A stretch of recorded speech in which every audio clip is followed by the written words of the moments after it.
Hey everyone, hey Airbyte community. Really happy to have everyone back for a extra special version of the Airbyte Community Call. Today, Saif from Bitstrapped, who is the CTO of Bitstrapped and has been the CTO of many different companies before, has done pretty much everything under the sun in tech, has kind of just gone where the builders go. He has built out many things, has seen it all, and is here to show us even more and to show us how we could build Golang Airbyte connectors and to show off the newly open sourced Golang CDK from Bitstrap. And I'm going to get out of his way pretty quickly. So I'm going to hand it over to you, Saif. First of all, thank you so much for presenting today, and really excited to have you here. Absolutely. Thanks a lot, Abhi. Yeah, like Abhi said, thank you for the kind words. I'm Saif. I'm the CTO of Bitstrapped. Bitstrapped itself, just a quick overview of Bitstrapped. We're a Google Services partner, so we build all sorts of services, primarily focused around infra and data on GCP. That's what Bitstrap does. Myself, Saif, yeah, like Abhi said, I've been, I always put a builder hat on. If you look at any of my profiles, there's usually that little emoji for the construction worker, because I always say, before a leader, before anything, I'm a builder first. Yeah, and this has been a super exciting call because we started building this Airbyte Go package internally a few months back, and we were like, okay, cool. And then we sort of just kept growing it. Like as one connector to another, we were like, hey, these things don't make sense. Those things don't make sense. And then we just kept sort of fixing it. But without further ado, Abhi, if you don't mind, I'm going to start screen sharing and let's kick this off. Yeah, go for it. Let's do it. Cool. So the first thing I'm going to do is I'm just going to walk through the CDK itself and sort of show how it's designed. And then we're actually going to close this off by building an end-to-end source for HTTP and see what that looks like. So you can go visit our CDK. It is open source now, so it's bitstrap/Airbyte. Abhi gave me the advice that I should give it a really fun name, which I promise I might change it to, but I'm also super boring in that sense because I know like 2 years from now when we're using this, no one's going to know what it is if I don't call it something obvious. But if folks have any interesting names, please just message in the chat. Maybe we'll change it. Okay, so the Airbyte Golang CDK SDK, right? So what's sort of the focus of this is, for folks that don't know Go, let me just give a quick overview of how it differs from something like Python. Biggest differences are it's strongly typed, so it's very similar to C in that sense with the speed and efficiency of developer efficiency of Python, and it supports concurrency out of the box. It's like first-class support for concurrency. And I think one of the exciting parts about this CDK especially, and I'll go into it, is that a lot of parts of it are thread safe, so you can actually write concurrent connectors, which is going to significantly speed up how fast your sources and destinations are written. Let's jump into sort of the focus before we jump into the code. So we built this to really focus around developers, right? We have an entire engineering team in-house, and when we're building connectors, we were trying to figure out what is the fastest way these engineers can move when they're building their own connectors, right? So what that means for us is we wanted to make sure, A, they could focus on business logic and not worry too much about the Airbyte protocol. B, we wanted to make sure that we could strongly type as many things as we can. And the reason for that was because while the code becomes a little bit more verbose in the setup, it becomes much easier not to make any mistakes later on. So that was sort of the two big focuses. And then lastly, it was around making sure we had support for concurrency. So if we wanted to pull from multiple streams at once, we could do that. Getting started with the package is easy. There's actually a full HTTP source example in the folder. But let's just go through what it's going to take to build a source. Then we'll go into the source code itself. Effectively, all you need to define any struct that implements this interface. And an interface in Go means you just have to define any sort of struct or any package that has these 4 functions on it. And once you have these 4 functions, you can copy paste this main. You can use this Docker file, and you profit. That's it. I do want to give a quick shout out though. To GitHub user AJZ090, who is also a Christian person. I might be butchering your name. A lot of this project was initially inspired by some of the original work that Christian had done in his Airbyte HTTP connector package. So you'll see some remnants of that package in this. Okay, let's take a look at some of this code. So the first thing we do is we'll jump into protocol. The most important comment in protocol is this top one here. The protocol that you see in this file should always conform to Airbyte's published protocol. So the Airbyte protocol is published here, and the idea is everything in this file should always conform to that. And we're going to keep checking to make sure as that gets updated, this gets updated. So you'll see that the first thing that we do is we define all the commands. So this is what we're going to parse. When Airbyte runs, it calls a Docker container and calls these commands. we have those defined. Then we have different types of messages that Airbyte support. So we know that Airbyte supports record, states, log, connection status, catalog, and spec. So we strongly type those as well. So one thing that you'll notice is as we go down, there are certain things that are strongly typed and others that aren't strongly typed. And we'll talk about why that is in a second. So then we have this one struct here called message. And you'll see it's defined in a very particular way. We have this type variable, which is exported. And then we have all of these sub variables or substructs that we'll get into. And some of them are exported, some of them aren't exported. And then on top of that, we actually have a custom Marshall JSON function.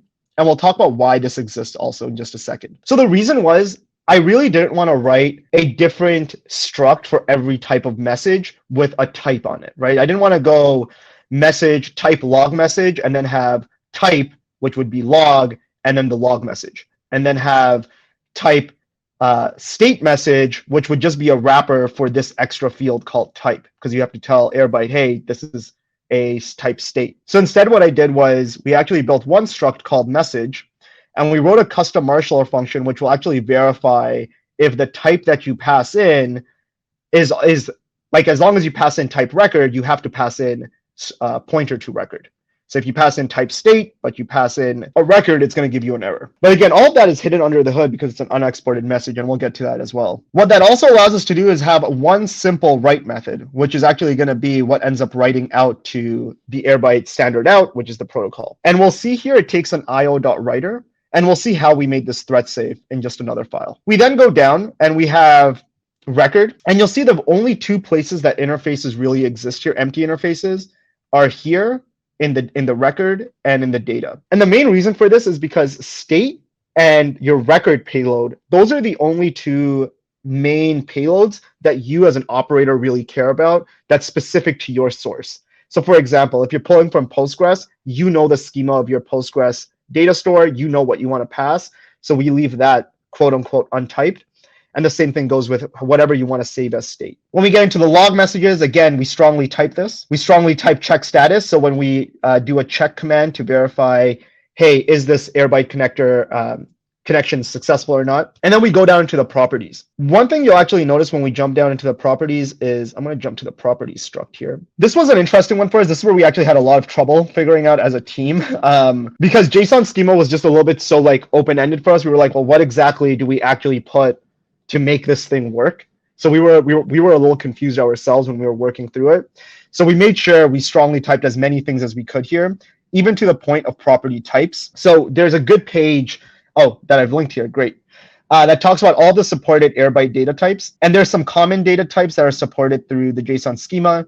And then there's also Airbyte property types that you can pass in. So if you have a big integer, big number, time zone, or timestamps, we support those as well. And then we also support format times. So if you have date or date time. So that's that. But let's jump into a few of the other files. So this file generally just is going to define that protocol. The second file, which is interesting to probably look at, is just a simple way of how we make something safe. So to my surprise, I mean, like I've always used log.println or just the write to standard out as just like a blind, let's just write to standard out. As we were building out this SDK, we started thinking like, hey, we started asking ourselves, is this thing actually thread safe? Is standard out is just log.println or fmt.println actually thread safe? And the answer is no, it's not. If you actually go into the Go source code, you will find that if you have a highly concurrent program, your output lines can actually munch together, and you can do quick tests to just get that. So we actually wrote a very simple safe writer. Again, it's not exported, so it's all hidden to the user. You don't have to worry about this. That just does a lock around writing it.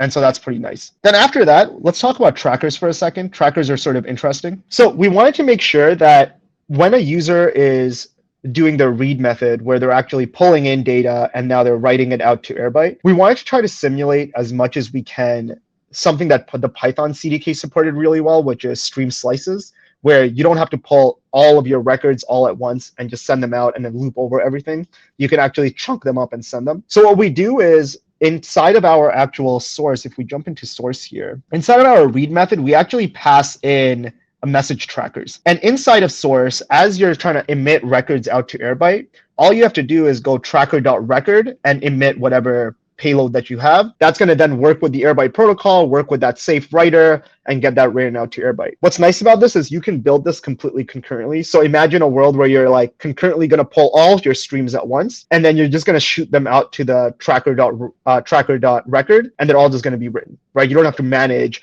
oh, hey, is this going to be written successfully? Is this going to overwrite the previous write? You don't have to manage any of that. So as long as you're using the tracker to track state, logs, and records, you're guaranteed thread safety there, which is nice. The one other thing you'll see about this interface is you'll see that there are two places, such as source config path, as well as previous state path. Here we actually pass the path of the JSON file that contains your state and your source config. We don't actually pass a struct in. And the reason for this is because the source config is really what your input form is defined as. So when you set up a connector, that input form that you're going to define, that's going to be your source config. And trying to stick to this idea of, hey, let's be strongly typed, we thought, what are our options here, right? What we could do is we could pass in an empty interface and say, hey, the user is going to assume to unmarshal that empty interface into their known struct. But that made it a bit messy because it also means that we ourselves can make a mistake and just pass any data into it. It's an empty interface. So we didn't like that. We then thought, could we pass a map dictionary, which is keyed off of a string and the value is untyped? That didn't seem too appealing for us also because we were like, okay, what you're likely going to do is if you don't know the protocol really well, if you're a new developer, you might actually think it's supposed to be used as an arbitrary dictionary, not as a strongly typed struct under the hood. To our convenience, what is really nice is when Airbyte actually calls the read method, it doesn't actually give you the raw JSON payload. It actually links to a file which contains your data in it as a JSON file. So we just propagate that forward into your read method. So you can actually do a JSON unmarshal on that file and get complete strong typeness. You don't have to worry about any intermediate untyped objects. And we'll see how that works when we do the example. Beyond that, you'll see that if you look at what you need to do, the first thing is, again, you're going to define your spec, which is what your input form is going to look like. You'll define your check, which is what's going to validate, can you actually get connection? You'll call it discover, which returns all available schema that you have, and then you define your read. The one last file I want to go over, Abid, is this one here, which is the source runner. Source runner is sort of where the bulk of sort of the orchestrator of this whole process, right? This is actually what's parsing the command line flags, trying to see what is Airbyte calling. Is it calling spec? Is it calling check? Is it calling discover? Is it calling read? The nice thing is, again, the user doesn't really have to worry about any of the business logic here. So all of this code, users don't have to worry about. They just have to define their original 4 methods. And this method here will do all of the magic for you. Because of the way interfaces work in Go, as long as you call new source runner and pass in any source that you have, whether that's a Postgres source, an HTTP source, a file source, it's going to create safe writers for you. And then it's going to call those 4 methods on your source. So when we have spec, it calls your source's spec method. And then if there's an error, it'll log that out to Airbyte. Otherwise, it'll write out to Airbyte. So that Airbyte, that piece that I was talking about, we hide the Airbyte protocol.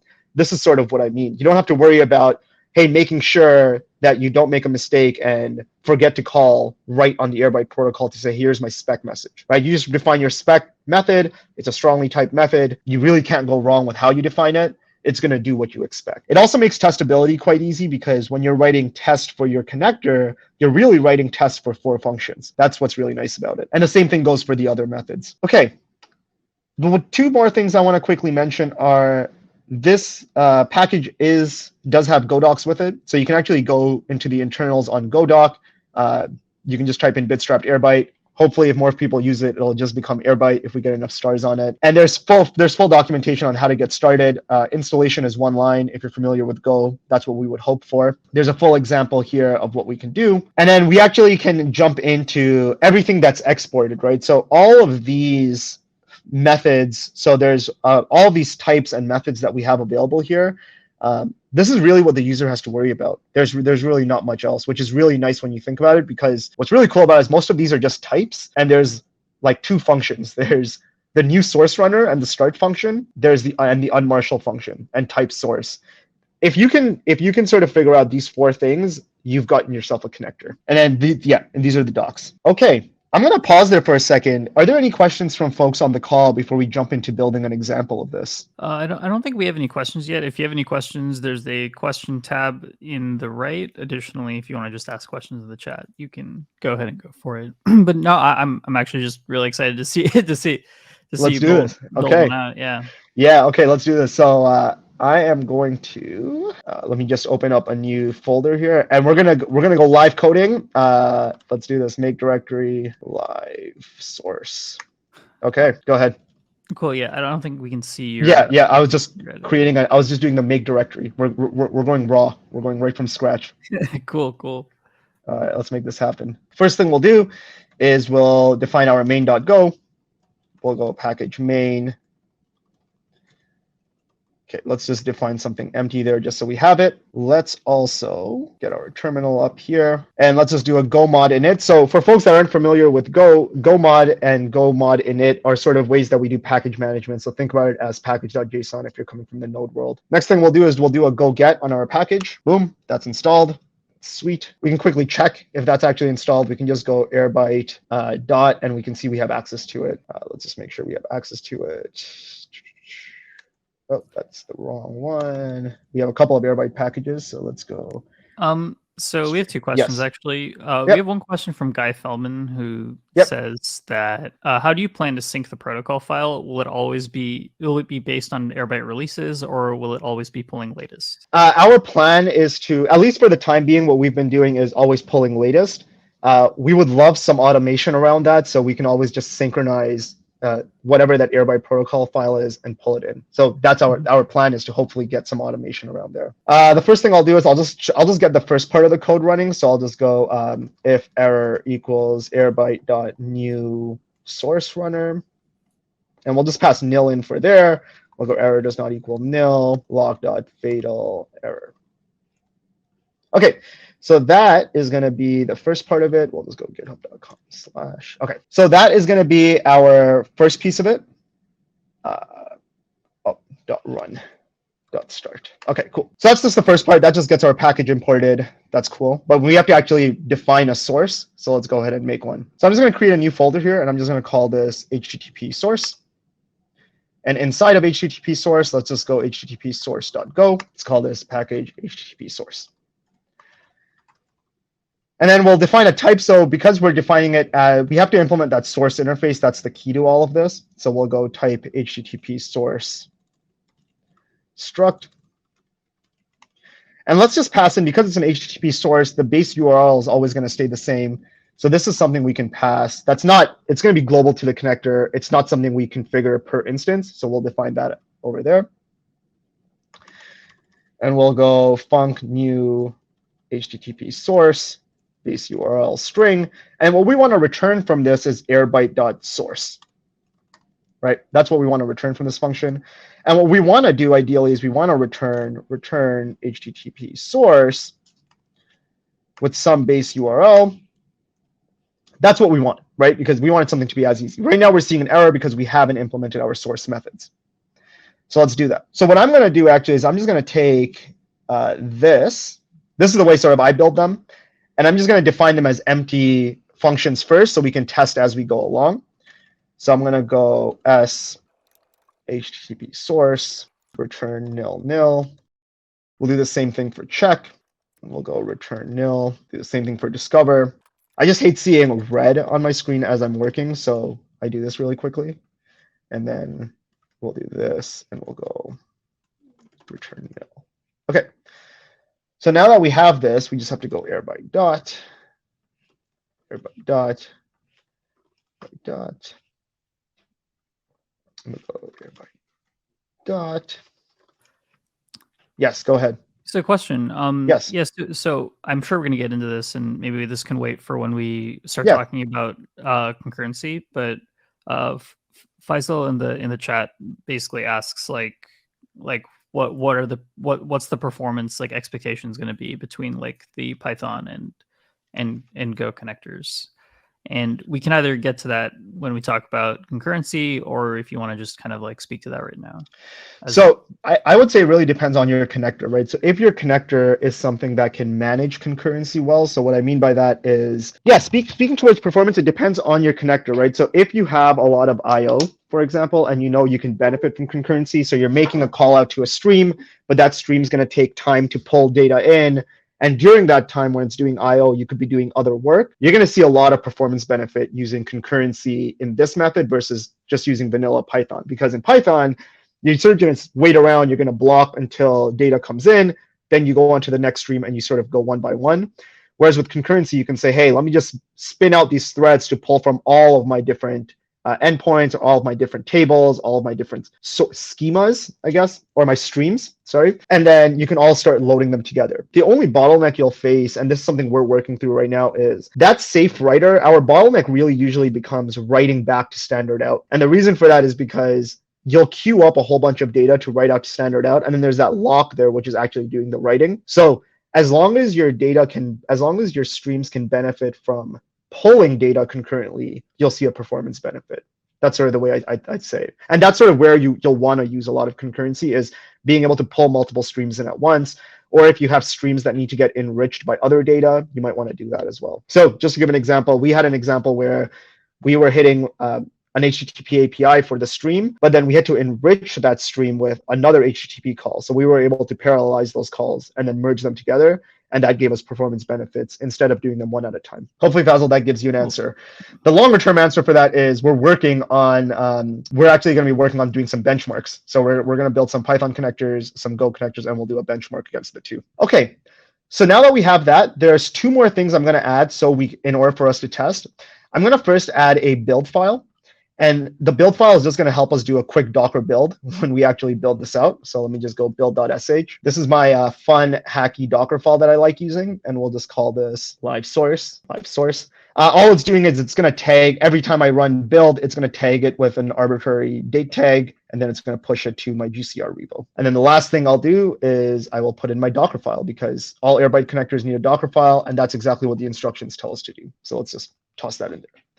The other thing I really like about Go also is, beyond just the fact that you're going to get performance benefits from concurrency, you're actually getting performance benefits from the language itself. Go itself is a pretty fast language, so you're getting benefits there. And you can also see the Docker files are super lightweight. This is going to be good enough for us to get going. The one thing I didn't mention about the CDK, which is more of like a really nerdy thing I'm happy about, is there's no third-party dependencies in that CDK. It's all using vanilla Go standard libraries, which is what I think is pretty cool. So you look at that Go mod file, it's like one line. So the overhead of importing this and running your sources is very low. Okay, so first things first, let's build out our spec. So to build out our spec, let's see what that looks like. Again, I'm going to be copying some code in as we live code, but then we'll talk over why it is the way it is. So first thing, let's copy in what our spec is going to look like. Like I said, we opt for slightly more verbose code in order to make sure we get more developer efficiency, which seems slightly like an oxymoron to say verbosity and developer efficiency. But when you're dealing with this idea of doing a Docker build, Docker push, checking if everything's working, verbosity on your local computer is much better than upstream errors if you see them on the Airbyte UI, and then you got to run that whole process again. I'm also running the M1 Max, so for me, getting Airbyte running locally sometimes is a bit of a pain. So really getting it running on a VM is how I do it. So let's take a look at what we did here. So we know we have to return this struct and an error. We know we have to return that, right? Okay. So first thing I do is I'm just going to define that struct. Can't go wrong with that. I have to return it. And then it's all strongly typed. So it says documentation URL. So we're going to use this random data API, which is a pretty wicked API. It's a random data generator. Let's see, you can just go to documentation. You can call like blood, and it just gives you random blood data, for example, every time you call it. So that's pretty nice. And then you can go size equals 10, and it gives you 10 of them. Pretty sweet little API for demoing, right? That's the API we're going to be using. Now, mind you, if I wasn't talking and annotating this, you can probably build your source extremely fast. But let's see if we can still do it fast while the talking is happening. So documentation URL, we're going to toss that in as random data API. Changelog URL, we'll toss that in as the same thing. Then we have to answer, does it support incremental, normalization, and DBT, so additional DBT? I'm just going to say false, true, true. We do support, the SDK itself supports incremental streams, But in just this example, we won't support it. We say, what are the sync modes that it supports? So again, we strongly type this as well. They're just strings, but we wanted to make sure developers don't make mistakes with what possible sync modes there are. So you can go airbyte.destination sync mode append destination sync mode overwrite. One thing that you'll actually see, which I think is sort of neat, is you'll notice that all of the enums, the way we've defined all of the enums for easy accessibility, again, with developer efficiency in mind, is they always are prepended with the actual type and then the actual value. So it's going to be easy to find enums. If you want to find what destination sync modes are supported, you can just autocomplete to airbyte.destination sync mode. You'll see the two. Just something nice we added it to make it easier for devs. So let's actually put airbyte.append as well. Okay, cool. Okay, connection specification. So we're going to have the title is going to be random data API, random data source API. We put object. Okay, the required properties. So we're going to say it's going to be a required field that you're going to have to put a number of elements, and then we define what that actually is. So we say it's num elements, and its description is number of elements to pull. These are your examples. And then we say it's a property type of airbyte.integer. It looks a little verbose, but it's super readable, which is really nice, which is something that we were really emphasizing. To that point, one of the things that we did also is this required field. These are just strings, right? There's nothing special about these. These are just strings, but we wanted to make sure developers knew required was referencing a property name, which is what the map, which when you define a property, that's what the key represents, a property name. So you see that the type is also matched for this, right? Even though they're just aliases for strings, make it easier for developers. Okay, now that we have that, let's go ahead and do a chmod plus x build. Let's just do a build. We'll see, again, because it's pretty lightweight, we should see pretty fast builds happening. Okay, and then the one other thing I'm just going to do on this screen here is I'm just going to SSH into my VM so we can do a pull. We'll take that ID there. We'll just update our little pull script that I have here, and we'll go. This is just because I'm using GCR, I needed to connect and pull from a private repository. So that's just what this is doing here. So for folks on the call, I guess you're getting 2-in-1 on this one. You're also seeing how to do GCR repositories, which is nice. Because I'm sure a lot of us are probably working on private.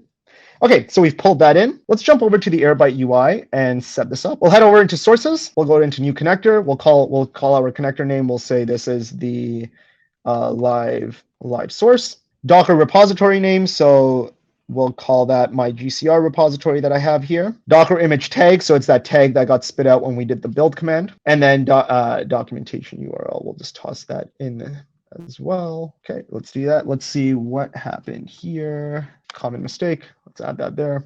Oh, let's see. Let me quickly. So I'm going to quickly just check the logs here to see why it was not happy. It's not happy because, okay, good mistake. Let's take a look at what happened. So if you remember, so I wrote my source, but I didn't actually update my main. If you remember in main, we still have that nil here, right? We have to actually define our source. So I'm going to go live source is equal to http source.new http source.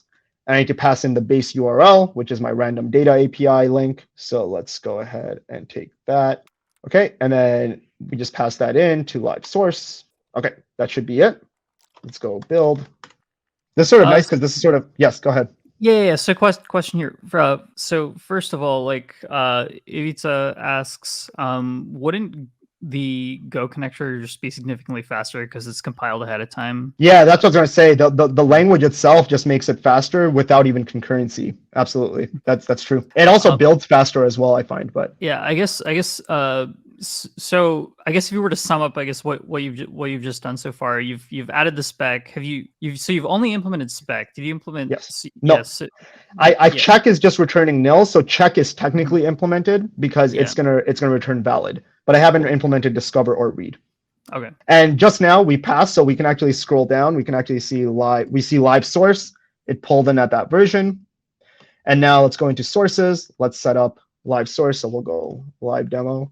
Okay, and we see num elements, and we see it's a required field. We see our example there, right? So let's put 5 in, and we'll see all tests pass because that's where it's running the check. So far, so good. Okay, let's go back into the code and let's implement check. So one thing you'll notice when you start looking at this API, there's two interesting things you will notice. The first thing is the size. So remember I was saying if you pass in a size parameter, you can get up to 100, or you can get any number of elements back. The max is 100. So we want to make sure that num elements is no greater than 100. So that'll be part of our check method. So first thing we'll do is first we'll see, does that base URL make any sense? So let's just do an http.get s.base URL. Let's go response error. If error does not equal nil, we'll just return error. And if we, and then we'll also say if response.status code does not equal http.status. Okay, so if the API is not accessible, well then we should probably say this is an error. So we'll just errors.new API not giving back 200. And then we'll also do one last check, which is if, and now this is the interesting thing, right? We need to get that source config. So let's define our source config here. So let's go in config struct, and then we'll go num elements int 64 JSON. We know that's the property name, so let's copy that property name over. Now this is where that source config path is useful, because look what I can do. We have a helper method here where I can go var ic in config, and then I can go airbyte dot unmarshal from path. So that's a helper method we've provided. Source CFG path, address of IC. We can check if there's any error unmarshaling it. So if it's the wrong payload, we can go return error. And then I can say if IC is greater than 100, if IC dot num elements is greater than 100, return errors dot new, and then we'll return nil. The one other thing I'm just going to do is because I want to show how log tracking works. So we can just put a log tracker.log. We'll go log airbyte.log level info inside check. Let's tap that. Cool. So there's our check method. All right. So that's done. Again, not worrying about Airbyte protocol. It says verifies the source. I'm just verifying the source. I have to return back error or no error. So that's all I'm doing. Let's do another build. Let's just let that quickly build out. Leveraging a lot of cache, so it's going to be fast here. And then we'll do the pull. Okay. So question, yes. Is there any plan to build out any kind of like testing around this? And like, yes, because I think probably something that contributors are thinking about a lot is kind of like the testing framework, because I think that's one of the biggest things you get with the Python CDK. So and how like what's the plans for that? And yeah, so there's sort of two things. One, we want to empower developers to write unit tests for their sources or their destination, so writing tests for these 4 functions. But two, yeah, we're digging deeper into the source test framework that the Python CDK provides and trying to see how we can replicate that onto the Go side. Whether that's like wrapping these in containers and passing arbitrary files that map to your inputs and outputs, trying to do that. But those are things that are sort of on the roadmap for us. So far, what we've been doing internally is just writing unit tests for our interfaces here. Oh, yeah, Sharif, our connectors lead, actually mentioned something really, really important, which is that the test suite that we have is language agnostic. So. Is it? Okay, so we're gonna take a stab at it and see it. We'll check it out. So you can pull that in, yeah. Cool. Okay, so now that we have that, let's go ahead and first update our source here. So we're just gonna go to live source. Let's update that version. Boom. Delete all of that. Okay, that's been updated fine. Let's go into live source and let's actually first test it out. So what I'm going to do is I'm going to go 5, looks good. Let's go 500 and it looks bad. That's what we want. Let's just click into failed and we can see can't have more than 100 elements. That's the error message that I put in. That's nice. And we have our little info log there for saying inside check. Okay. Anything else so far? If we're good on that, let's keep going ahead. Let's actually set this up to 100. Let's retest it. Things are looking good. Boom. All right. So far, two out of 4 methods down. Let's go to the hardest one, which is defining the schema or the all available schema. Again, the thing I'm trying to emphasize here is, you don't really need to know too much about Airbyte up until this point. You just need to implement these structs, right? Implement these structs and return data, and hopefully the things on the other end are just going to start working. Okay. Yeah. I guess it should also, I think helpful context would be that each of these functions, the spec, check, discover, and read, are each of the steps that you're taking when you go through the process of syncing something in the Airbyte UI. So yeah, absolutely. So so getting that input form to display, that's actually calling the spec method. When I do a test or a confirm, and that's where we saw the error. That's what's running check. We're now going to see what discover is going to give us. So that's going to be the next piece we're going to see just now. Okay, so to run discover, let me, again, now arguably when you write a source, this takes the most amount of time, in my opinion, and what I've heard from our developers as well. And let's just see why. But again, with the idea of strong types in mind, we hope that takes time to write, but once you write it, it's right. You write once and you're mostly done. So let's just see what that looks like. Okay, so here I'm syncing I'm going to be, there's a whole bunch of APIs on that get random generator site that I showed you. 2 of them are called phone number and code. Those are just 2 APIs that are available. If I had time, I would write out every single API. I didn't want to do that. And if you look at the way those structs are when they come in, the phone number has many fields, but 3 of them are ID, UID, and cell phone. And we define the types of them. So we say this is an integer and it's nullable. And just to show you guys how that big integer works, we have an Airbyte type big integer. UID is a string, and then cell phone is also a string. And we say for this stream phone number, it supports full refresh mode. And we say, that's the default. And then the namespace is just going to be Bitstrep for now, the default namespace or source namespace.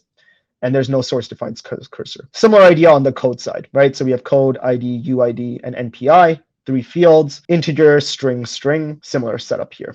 Okay, so now that we've written that, one thing that we could do here is what I'm also going to do for us is I'm actually just going to define, because while I'm writing that, I might as well define the structs for this because I'll need them when I'm actually unmarshalling the data. So I'll go phone number struct, I'll go ID string JSON ID, UID, or this is an integer, sorry.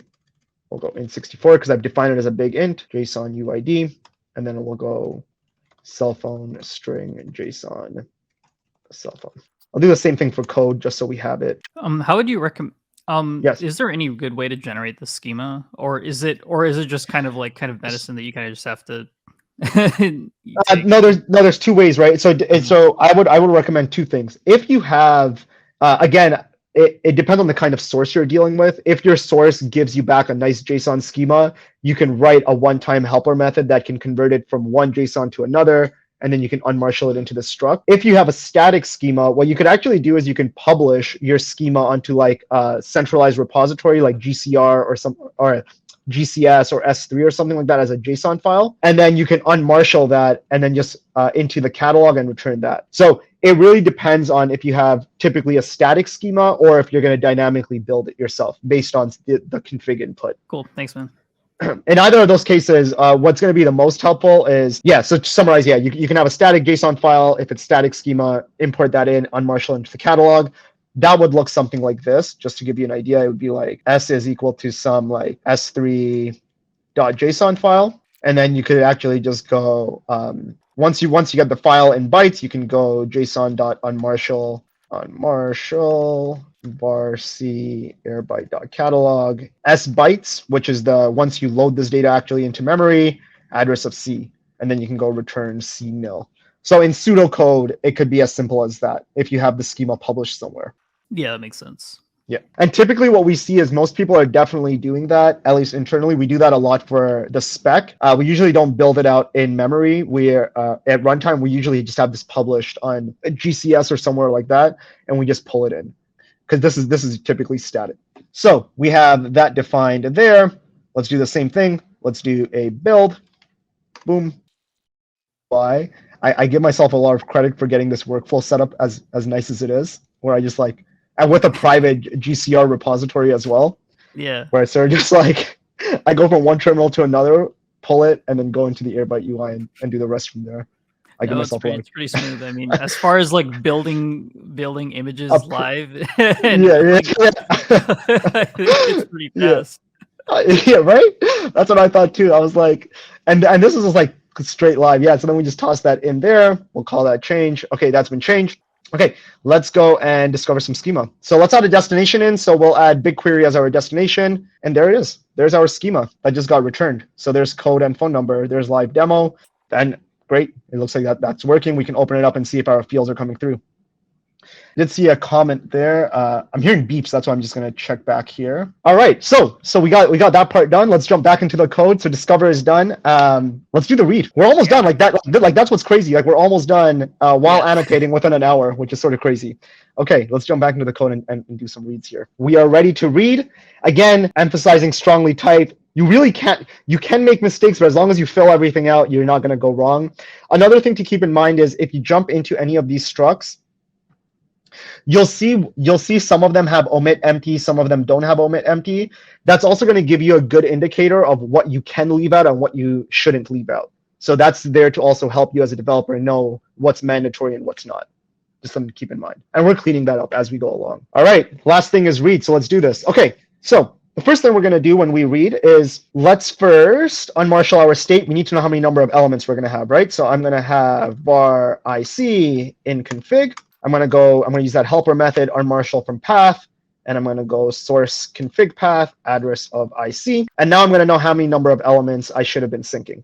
Okay, what I'm also going to do is I'm going to define a state variable here. So state struct, because I might want to do this as, if I wanted to implement incremental 6 in the future, I might want to do last sync time, for example, and put this as an int64 JSON. And I'll quickly just go over how that's supported as well. Okay, that's that. Okay, I'll let you do this as that. Okay, we'll do that, and then we'll also just go var state var s state st.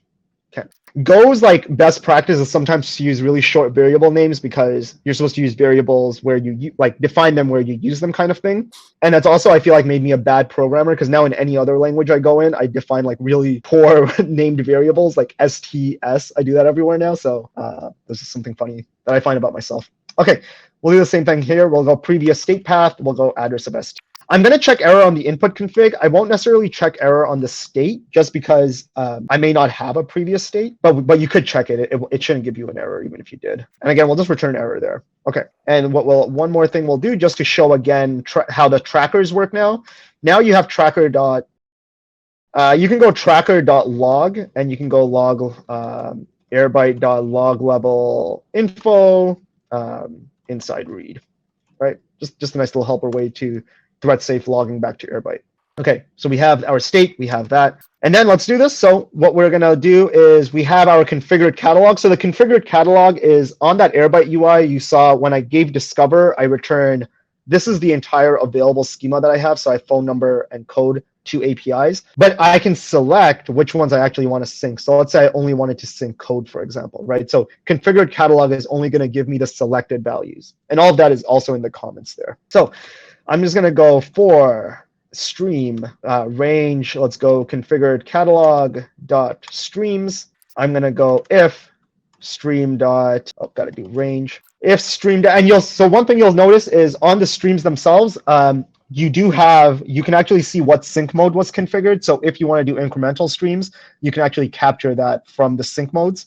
So you can go if sync mode equals airbyte dot sync mode incremental. Then you can, of course, treat this as an incremental stream using your state. In my case, we're doing a full refresh override. We know that's what we want to do, so I'm not going to look at that. But the SDK does support seeing everything from the type of stream, the primary key if it was defined on it, as well as the cursor fields to do any indexing that you'd like for incremental streams. So like if we were to implement incremental stream here, like we wanted to implement both incremental and full refresh here, we would just kind of have just another if statement saying like exactly if incremental. Exactly. Yep. If it's incremental, and don't forget, like these are like entry point methods, and the point of making these thread safe is like you can define this as your entry point and define an entire package hierarchy if you like. So it doesn't have to be a massive if statement. They could be sort of blocks or functions on their own or sub packages on their own. And then they're just being called from this core read method. So that's something to keep in mind as well. Treat read as like the entry point, if you will. Okay, we'll go if stream.name equals, let's go phone number, because that's going to be one of them. So we'll go phone number. Then what we'll do is let's call the API. So let's go var phone numbers, and we'll do a list of phone numbers, and then we'll go http.get. We'll go fmt.sprintf %s. I just want to see one thing, how I defined it. I'm just going to get rid of the slash there for my own sake. We'll go /API, I believe it is. Let me just pull up what the actual API method is called. Yes. Okay. So it's API slash phone number slash random phone number size equals, and then we'll go our input config. So whatever that input config is, number of elements, we'll go response error. If error does not equal nil, return error. And then what we'll do is we'll go JSON.new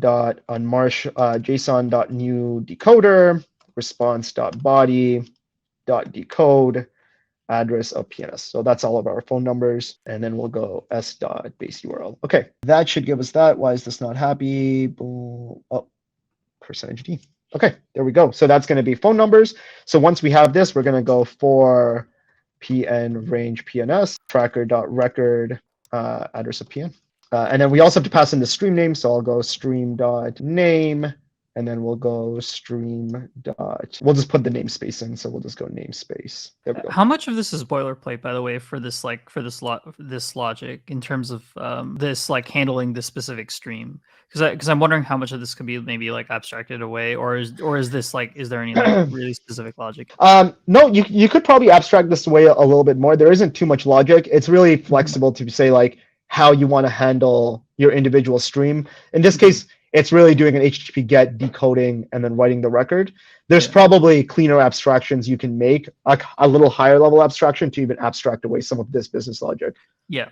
For sure. Because I'm wondering if you could like come in and just have like, you just put in all of the stream names and then it kind of like just... It just doesn't. Yeah. So one thing that I was thinking about is like defining it almost as a map, and it just runs a map on it.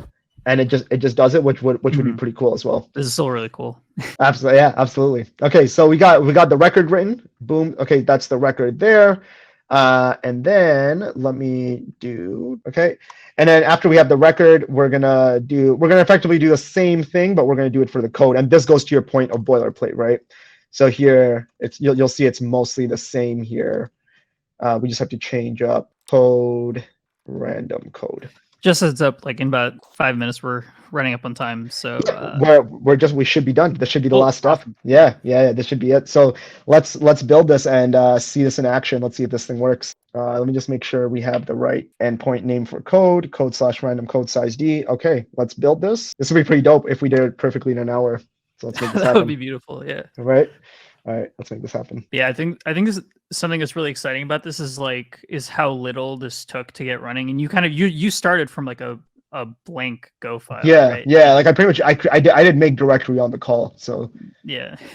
And you also see like how small the packages are, also, right? Like that's one of the things I like about it. It's just a couple of files, and you're ready to go. All right. You mentioned the thing about like no outside dependencies too, which is which is pretty sweet. Yeah. Okay, the moment of truth. Let's see if this works. Otherwise, it'll just be probably 1 or 2 debug, and that's it. All right, so let's do this. So let's update our source version. So far, so good. Which one are we looking at here? Is it here yet? No, it's not. Okay, so we'll go live demo. We'll go BigQuery. We'll go manual. Let's go custom format. Let's go live demo, Airbyte, or let's go Airbyte call. Okay, let's just go full refresh overwrite. Remember we did say it supported some normalizations and stuff, so we'll leave that as is. Basic normalization is fine. Run it. All right, are we ready? Let's give this a try. Let's see what happens.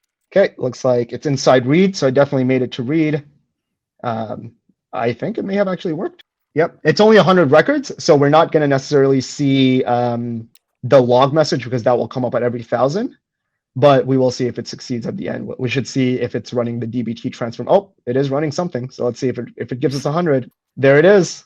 There it is, 100 rows. Okay, but hold on. There is a moment of truth, right? The moment of truth is we got to jump into the console, and we got to jump into BigQuery, and let's jump in. Let's go. Let's see what we have here.